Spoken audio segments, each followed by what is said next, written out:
Sir Bong, yung pong principal namin, tinuloy po yung 7 to 5. Kaya halos 8, 9, 10, 11, 12.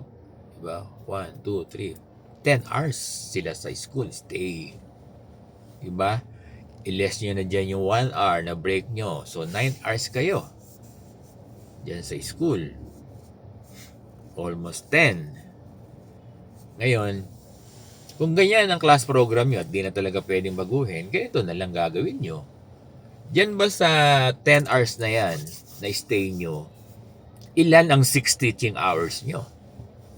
Kung dyan sa 10 hours stay nyo, ay nakapag-render kayo, no? Nagre-render kayo ng 8 oras na pagtuturo. Ayan. So, meron kayo palaging 2 oras araw-araw na overload. At yung overload nyo, overtime, ay po pwede nyong i-claim for overload pay or overtime pay. Ang gagawin nyo lang is mag-a-attach sa mga DTR. Tapos, hindi ko lang alam kung kakailanganin pa ng narrative, no? Ng mga MOBs. Then, pa-i-endorse nyo sa division office. Kaya ang sinasabi natin sa mga principal, sabihin, dahil nire-require nyo yung mga guru nyo na 7 to 5, discretion nyo yan. Discretion nyo yan.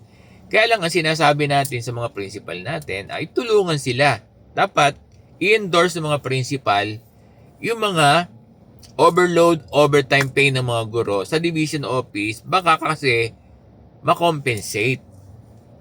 Ngayon, kung walang available fund, ang ibibigay naman sa kanila dyan ay VSC. Diba? Kaya lang, ang sinasabi natin, may limitation ng VSC. Kung maximum ka na, 30, no? That's my understanding. Na doble lang yan. Dati 15 eh. Diba? Paano kung maximize ka na, hindi ka na rin to pwedeng bigyan ng ng lip service, ng BSC, lip service credit. Hindi ka na pwede. Talagang kung sumusobra ka ng 2 hours,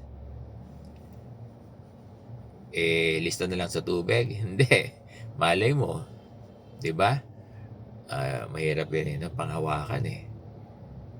Pero dapat, nako-compensate. Pero sabi ni Deputy Secretary, diba, nag-post siya. Pinost ko nga sa Facebook ko eh. Ang sabi, lahat ng extra work o extra service ng guro, mako-compensate. Kaya nga, ang sinasabi natin sa principal, so dahil ang ginawa ng principal na class program ay 7 to 5, dapat yung principal, para maging fair naman, tulungan yung mga teachers na makapag-apply ng compensation nila para sa overtime pay. Ang mahirap diyan, nire-require ng mga principal yung mga guro ng 7 to 5, tapos ayaw namang i-endorse yung mga yung sabihin, yung claim nila for compensation. Di ba? Kasi gagawa kayo ng DTR dyan doon sa 2 hours. Ha? Tsaka 2 hours lang per day ang pwede. Hindi po pwedeng 3 hours. Kung 3 hours yung excess mo na overtime overload, 2 oras lang ang pwedeng bayaran araw-araw. Not more than 10 hours yata in a week, na? Ganun, basta 2 hours a day. Ganun. Again, balikan natin pinag-usapan natin. Kung halimbawa sa 7 to 5, yung 10 hours na yan, dapat ma-identify ng guro. Dapat magkaroon ng proof yung guro na dyan sa 10 hours na yan, 8 teaching hours ang nare-render niya or 7 teaching hours. Diba? Pero kung ang sa loob ng 10 oras na yan, 7 to 5, ay 6 na oras lang ang nare-render mo, sakto lang. Yun lang, nag-i-stay ka ng mahabang oras. Ng 10 oras. Nagiget ba? Again, kung dyan sa 7 to 5 na 10 oras ay nagre-render ka ng 8 oras na teaching hours, teaching work, pwede kang mag-demand ng 2 oras na compensation daily. Dapat tulungan ka ng iyong principal. Or, kung 7 hours ang nare-render mong service dyan sa 7 to 5, teaching service teaching work, meron kang 1 oras na overtime load, overload pay, overtime, dapat i-endorse ng principal, tulungan ka. Hindi po pwedeng